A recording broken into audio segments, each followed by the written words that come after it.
Hey all, this is Niharika. Welcome back to my channel Nihas choice. రీసెంట్గా నేను మింత్రా నుండి ఎలెన్సోలీ branded wallet order చేశాను. ఇది మేడ్ ఫ్రమ్ జెన్యూన్ లెదర్.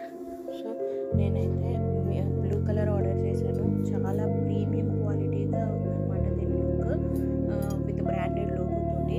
దీనికి మంచి మ్యాగ్నెటిక్ కాయిన్ పౌచ్ వచ్చింది అండ్ కార్డ్స్ కంపార్ట్మెంట్స్ వచ్చాయి. చాలా అంటే చాలా లైట్ వెయిట్గా ఉందన్నమాట. ఎస్పెషల్గా చెప్పాలి అంటే చాలా బాగుంది. నేను ఇది మా ఫాదర్ కోసం ఆర్డర్ చేశాను. ఆయనకైతే బాగా నచ్చింది. ఇది నాకు కొంచెం డిస్కౌంటెడ్ ప్రైస్లోనే వచ్చింది. So if you like it, please do purchase it.